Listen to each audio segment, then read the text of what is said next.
नमस्कार दोस्तों। कहानियों की श्रृंखला में आज सुनेंगे सुभद्रा कुमारी चौहान जी की कहानी असमंजस। लेकिन उससे पहले मेरा आपसे विनम्र अनुरोध है कि अगर आपको मेरी कहानियाँ अच्छी लगती हैं तो मेरे चैनल को सब्सक्राइब ज़रूर करें, लाइक करें, शेयर करें और बेल आइकन दबाना बिल्कुल भी ना भूलें। आज सुनिए असमंजस। आप इतने दिन से आए क्यों नहीं केशव जी? सभा मंडप से बाहर निकलते निकलते कुसुम ने पूछा। मैं अपने मित्र बसंत के साथ बाहर चला गया था, केशव ने बसंत की ओर इशारा करते हुए जवाब दिया।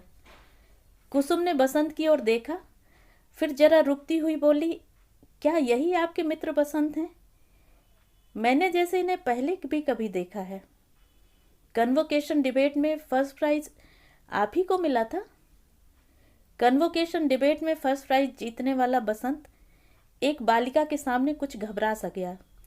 उसका चेहरा लाल हो गया। उसने कुछ भी उत्तर न दिया। केशव ने कहा, हाँ, प्राइज इन्हीं को मिला था। उसके बाद कुसुम, बसंत और केशव दोनों को शाम के समय अपने यहाँ चाय के लिए निमंत्रित करके अपने पिता के साथ कार में बैठकर चली गई। कुसुम कुमारी अपने माता पिता की इकलौती कन्या है। इलाहाबाद के जॉर्ज टाउन में, जहाँ शहर के धनी मानी व्यक्तियों के बंगले हैं, वहीं कुसुम के पिता की एक विशाल कोठी है। शहर के प्रमुख धनी व्यक्तियों में उनकी गणना है। उनके पास मोटर है, गाड़ी है और भी न जाने क्या क्या है। 10-5 नौकर सदा उनके घर में काम किया करते हैं।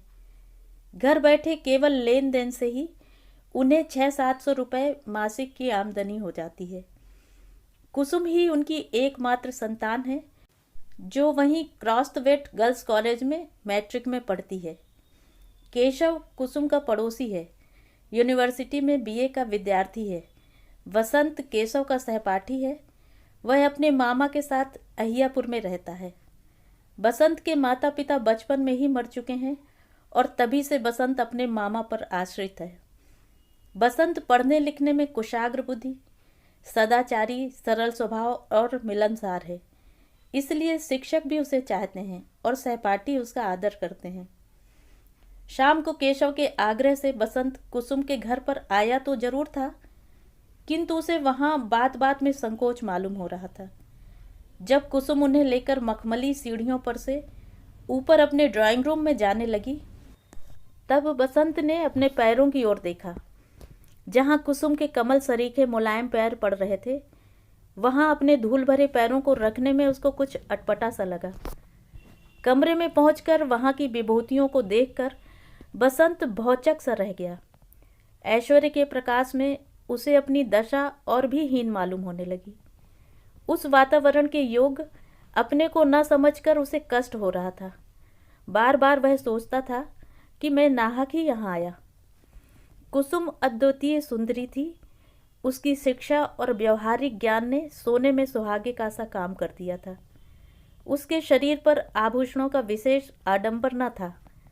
वह लाल किनारी की एक साफ साड़ी पहने थी, जो उसकी कांति से मिलकर और भी उज्जवल मालूम हो रही थी। कुसुम का व्यवहार बड़ा शिष्ट था। उसकी वाणी में संगीत का सा माधुर्य था।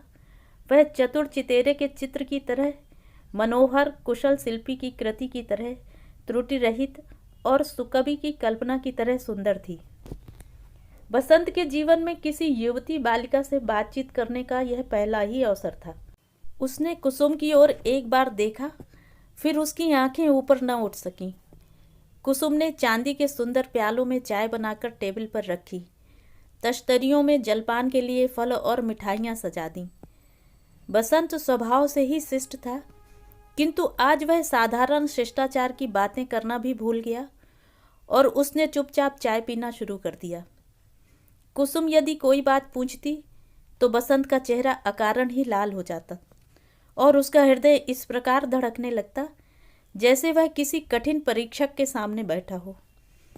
चाय पीते पीते भी उसका गला सूख जाता था और सिवा हाँ या ना के वह कुछ बोल न सकता था।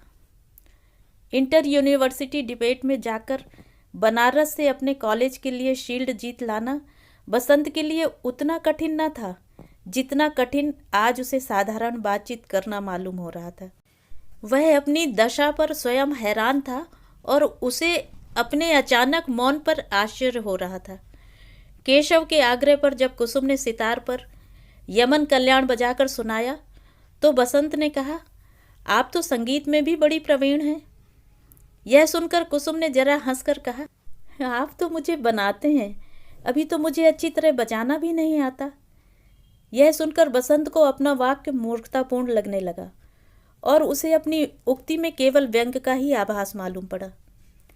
बसंत बहुत देर बाद बोला था और अब बोलने के बाद अपने को धिक्कार रहा था। बसंत जब वापस आया तो उसे कुछ याद आ रहा था कि जैसे कुसुम ने चलते समय उससे कभी कभी आते रहने का अनुरोध किया था, किंतु वह अकेला कुसुम के घर न जा सका और एक दिन फिर केशव के साथ ही गया। इसी प्रकार बसंत जब कई बार कुसुम के घर गया तो कुसुम ने देखा कि बसंत भी बातचीत कर सकता है। उसकी विद्वता और योग्यता पर तो कुसुम पहले से ही मुग्ध थी। अब उसकी मर्यादित सीमा के अंदर बातचीत और व्यवहारिक ज्ञान को देखकर कुसुम की श्रद्धा और बढ़ गई। अन्य नवयुवकों की तरह बसंत में उच्छृंखलता और उदंडता न थी। उसकी बातचीत, हंसी मजाक सब सीमा के बाहर न आते थे। कुसुम ने बसंत से अंग्रेजी पढ़ाने के लिए आग्रह किया, जिसे बसंत ने स्वीकार कर लिया और इस प्रकार धीरे धीरे कुसुम और बसंत की घनिष्ठता बढ़ने लगी। कुसुम से मिलने के पहले बसंत ने उसके विषय में जो धारणा बना रखी थी कि धनवान पिता की अकेली कन्या जरूर उद्धत स्वभाव ही होगी, वह निर्मूल हो गई। अब उसे कुसुम के पास जाने की सदा इच्छा बनी रहती। सवेरे से ही वह शाम होने की बाट देखा करता। अपनी दशा पर उसे स्वयं आश्चर्य था। कुसुम मैट्रिक पास हो गई और बसंत बीए, किंतु दोनों ही ने आगे पढ़ना जारी रखा। बसंत अब भी कभी कभी कुसुम के घर आया करता था। एक दिन बसंत ने सुना कि कुसुम का विवाह मई के महीने में होने वाला है। बसंत समझ न सका कि यह सुनकर उसका चित्त अव्यवस्थित सा क्यों हो गया। उसने कभी स्वप्न में भी न सोचा था कि कुसुम के साथ उसका भी कोई ऐसा संबंध हो सकता है। अपनी और कुसुम की आर्थिक स्थिति में जमीन आसमान का अंतर वह देखा करता था और कभी इस प्रकार की असंभव कल्पना को न लाने के लिए उसे अपने ऊपर विश्वास था। कुसुम उसके लिए आकाश कुसुम थी। उसे छूने तक की कल्पना बेचारा बसंत कैसे करता। अदरक के व्यापारी को जहाज की खबर से क्या मतलब, और यदि जहाज की खबर सुनकर उसे सुख दुख हो तो आश्चर्य की बात ही है। बसंत यही सोच रहा था। बसंत कुसुम से दूर दूर रहने की सोचने लगा, किंतु ज्यों ही शाम हुई वह अपने आप को रोक न सका। निकला तो वह टहलने, लेकिन टहलता हुआ कुसुम के घर जा पहुंचा। जब वह कुसुम के घर पहुंचा तो कुसुम वहां न थी। वह ड्राइंग रूम में बैठकर एक एल्बम के पन्ने उलटने लगा। उसकी दृष्टि एक चित्र पर जाकर एकाएक रुक गई। वह बड़ी देर तक उस चित्र को ध्यानपूर्वक देखता रहा। उसका सिर चित्र के ऊपर झुक गया और आंसू की दो बड़ी बड़ी बूंदें गिर पड़ी। बसंत जैसे सोते से जाग पड़ा हो। उसने झट से जेब से रुमाल निकालकर चित्र पर से आंसू की दो बूंदें पोंछ दी और उसी समय उसकी नज़र सामने लगे हुए बड़े आईने पर पड़ी। कुसुम उसके पीछे चुपचाप खड़ी थी। उसकी आंखें सजल थीं। बसंत कुछ घबरा सा गया। कुसुम पास की एक कुर्सी खींचकर बैठ गई। थोड़ी देर तक दोनों ही चुपचाप रहे। आखिर कुसुम ने ही कुछ देर बाद निस्तब्धता भंग करते हुए कहा, बसंत बाबू, अब तो बहुत देर हो चुकी है। बसंत ने कहा, जो कुछ हुआ ठीक ही हुआ। इसके बाद मिल्टन की एक कविता की कुछ पंक्तियां जो कुसुम न समझ सकती थी, बसंत ने उसे समझाई। बसंत अपने घर गया और कुसुम अपने पिता के साथ हवाखोरी के लिए। गर्मी की छुट्टी में बसंत को एक लाल लिफाफे में कुसुम की शादी का निमंत्रण पत्र मिला और कुछ दिन बाद उसने यह सुना कि कुसुम का विवाह एक धनी मानी जमींदार के यहाँ सकुशल हो गया। कुसुम का पढ़ना लिखना बंद हो गया और साथ ही बंद हो गया बसंत का उसके यहाँ आना जाना। बसंत को अब मालूम हुआ कि उसका हृदय उससे छिप छिप कर कुसुम को कितना चाहने लगा था। कुसुम को अपनाने की लालसा भी उसके हृदय में दबी हुई थी। अपने हृदय के इस विश्लेषण पर बसंत को आश्चर्य हुआ। इन इच्छाओं ने कब उसके हृदय में प्रवेश किया था, बसंत निर्धारित न कर सका। कब यह भावना उसके हृदय में आई, ऐसा उसे स्पष्ट भाव से स्मरण नहीं आया। उसे अपने ऊपर और अपनी बुद्धि पर विश्वास था, किंतु हृदय बुद्धि और तर्क को धोखा देकर मनुष्य को किस प्रकार असंभव कल्पना की ओर प्रेरित कर सकता है, बसंत ने आज जाना। उसने सोचा, यदि मैं सचमुच कुसुम को प्यार करता था तो मैंने कुसुम से यह कहा क्यों नहीं। यदि उसे अपनाने की इच्छा मेरे हृदय में थी तो उसे मैंने कभी प्रकट क्यों नहीं किया। वह अपने प्रश्नों पर आप ही निरुत्तर हो जाता था। फिर उसने बार बार यही सोचा कि उसने सदा से ही कुसुम को प्यार किया है और हृदय से प्यार किया है। तब क्या कुसुम भी उसे प्यार करती थी? शायद हाँ या नहीं, बसंत कुछ निश्चय न कर सका। किंतु तर्क की यह शुष्क विवेचना में उस दिन की कुसुम की सजल आंखें डूबते हुए को तिनके के सहारे की तरह बसंत को मालूम हुई। बसंत एमए पास करने पर लाहौर कॉलेज में प्रोफेसर हो गया और साधारण स्थिति में अपने दिन काटने लगा। उसे प्रोफेसरी करते करते 4 साल हो गए, किंतु उसके जीवन में कोई विशेष परिवर्तन न हुआ। उसके मामा ने उसके विवाह के लिए 2-4 बार कहा भी, किंतु बसंत ने टाल दिया। माता पिता तो थे ही नहीं जो उसे बार बार विवाह के लिए बाध्य करते। मित्रों ने भी यदि कभी बसंत से इसकी चर्चा की तो बसंत ने बात सदा हंसी में उड़ा दी। अपनी इस लापरवाही का कारण वह खुद न समझ सकता था। विवाह न करने की उसने कोई प्रतिज्ञा तो न कर रखी थी, किंतु न जाने क्यों उसका चित्त अव्यवस्थित था और विवाह की ओर उसका झुकाव नहीं सा था। इन 4 वर्षों में बसंत एक बार भी इलाहाबाद नहीं गया। बार बार इच्छा होते हुए भी वह वहां न जा सका। उसके मामा की बदली लखनऊ हो गई थी। अब इलाहाबाद जाता भी तो किसके यहाँ। अपनी क्लास के विद्यार्थियों को टाटा नगर के कारखाने को दिखलाकर जब बसंत लौट रहा था, उसे इलाहाबाद स्टेशन से जाना पड़ा। यहाँ एक दिन रुकने के प्रलोभन को वह रोक न सका। सामान स्टेशन पर छोड़कर पहले वह अपने पुराने साथियों से मिलने गया, किंतु 1-2 को छोड़कर उसे और कोई न मिला। फिर वह जॉर्ज टाउन की ओर मुड़ गया और उसके पैर अपने आप कुसुम के घर के पास जाकर ठिठक गए। दरवाजे पर वही पुराना चौकीदार बैठा हुआ हाथ में तमाकू मल रहा था। बसंत को देखते ही वह उठकर खड़ा हो गया और बोला, बहुत दिन में आए भैया, और बिना बसंत के कहे ही अंदर खबर देने चला गया। बसंत जाकर उसी ड्राइंग रूम में बैठ गया जहां वह बहुत बार कुसुम के शिक्षक के रूप में बैठ चुका था। इन 4 वर्षों में कुसुम और बसंत के बीच किसी प्रकार का कोई पत्र व्यवहार नहीं हुआ था और न उन्हें एक दूसरे के विषय में कुछ मालूम था। बसंत सोच रहा था कि इतने दिनों के बाद कुसुम न जाने किस भाव से मिलती है, कैसा स्वागत करती है, उसका आना उसे अच्छा भी लगता है या नहीं, कौन जाने। इतने ही में एक सफ़ेद बिना किनारी की खादी की साड़ी पहने कुसुम ने ड्राइंग रूम में प्रवेश किया। बसंत ने बड़े ही नम्र भाव से उठकर अभिवादन किया।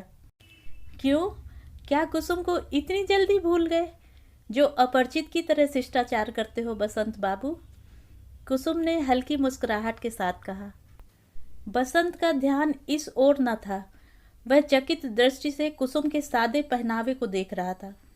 सौभाग्य के कोई चिन्ह न थे, ना तो हाथ में चूड़ी और ना माथे पर सिंदूर की बिंदी। विधाता, तो क्या कुसुम विधवा हो चुकी है? किंतु बसंत का हृदय इस बात को मानने के लिए तैयार ही न होता था। क्या सोच रहे हो बसंत बाबू?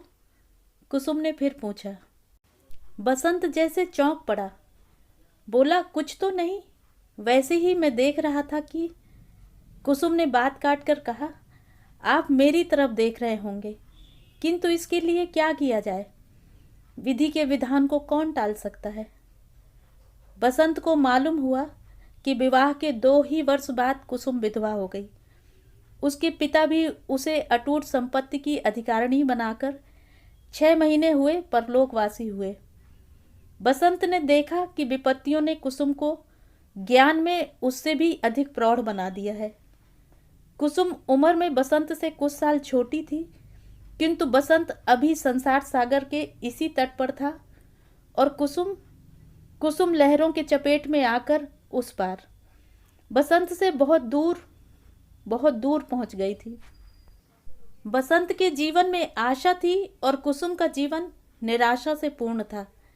निराशा की अंतिम सीमा शांति है। कुसुम उसी शांति का अनुभव कर रही थी। उस दिन बसंत फिर वापस लौट कर न जा सका। कुसुम के अनुरोध से वह 2-3 दिन तक कुसुम का मेहमान रहा। दोनों ने परस्पर एक दूसरे के विषय में इतने दिनों का हालचाल जाना। पत्र न लिखने की शिकायत ना तो कुसुम को थी न बसंत को। चलते समय कुसुम ने बसंत से आग्रह किया कि यदि किसी काम से इस ओर उन्हें आना हो तो इलाहाबाद में जरूर ठहरें। कुसुम बसंत का हृदय उसकी आंखों में देख रही थी। उसे विश्वास था कि बसंत जरूर आवेगा। बसंत का स्वास्थ्य दिनों दिन बिगड़ता ही गया। कोई खास बीमारी तो न थी। केवल 8-10 दिन तक मलेरिया ज्वर से पीड़ित रहने के बाद वह कमजोर होता गया। छुट्टी में जलवायु परिवर्तन के लिए बसंत मसूरी गया। प्रकृति के सुंदर दृश्य, यात्रियों की चहल पहल, बिजली की रोशनी, किसी भी बात से बसंत के चित्त को शांति न मिल सकी। वह सदा गंभीर और उदास रहा करता। कुसुम को वह जी से प्यार करता था। बसंत का स्वभाव और चरित्र अत्यंत उज्जवल और ऊंचा था। फिर भी जब वह सोचता कि कुसुम के विवाह के समय, उसके सुख के समय उसकी आंखों में आंसू आए थे और कुसुम के विधवा होने पर उसके हृदय में आशा का संचार हुआ है, तब वह अपने विचारों पर स्वयं लज्जित होता और अपने को नीच समझकर धिक्कारता। बसंत बहुत दिनों तक मसूरी में न रह सका। देहरादून एक्सप्रेस से वह एक दिन इलाहाबाद जा पहुंचा। कुसुम के सद्व्यवहार से कुछ शांति मिली।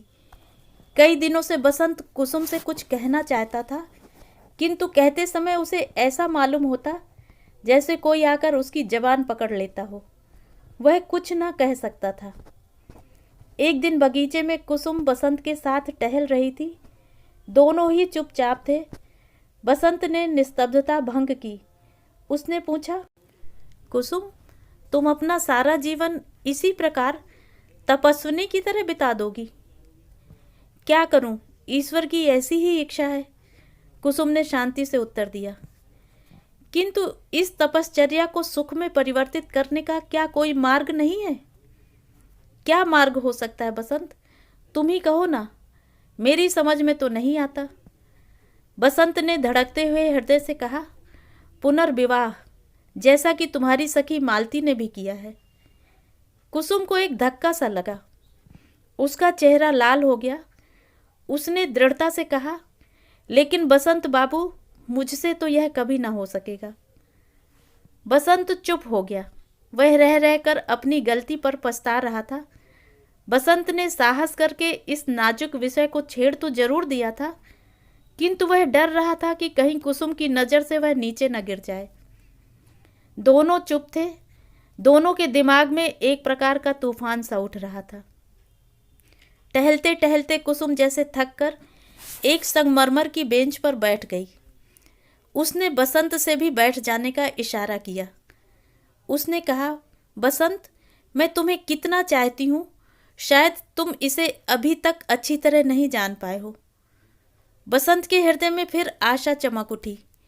वह ध्यानपूर्वक उत्सुकता के साथ कुसुम की बात सुनने लगा। कुसुम ने कहा, तुम भी मुझे पहले से चाहते थे।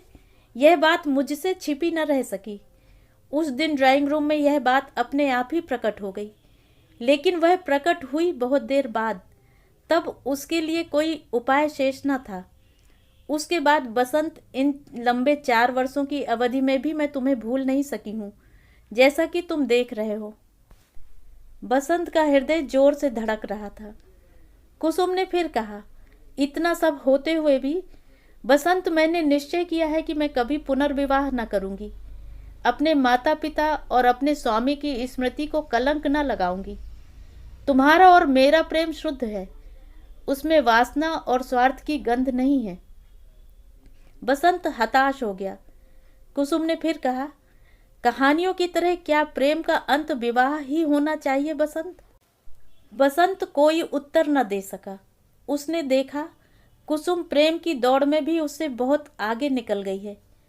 बसंत अपने को स्वार्थी और ओछे हृदय का समझने लगा। उसे ऐसा मालूम हुआ कि कुसुम बहुत ऊंचे से किसी दूसरे लोक से बोल रही है, जिसे बसंत कुछ समझ सकता है और कुछ नहीं। इसके बाद बसंत और कुसुम के बीच में इस विषय में फिर कभी कोई बात न हुई। किंतु बसंत अब भी समझता है कि कुसुम का तर्क सत्य नहीं है। किसी सुकवि की कल्पना की तरह वह सुंदर जरूर है, पर उसमें सच्चाई नहीं है। परंतु इस प्रकार के विचार आने पर वह स्वयं अपनी आंखों से नीचे गिरने लगता है।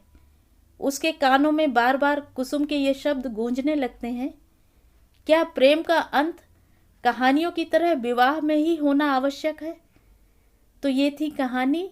कहानी आपको कैसी लगी कमेंट करके ज़रूर बताएं।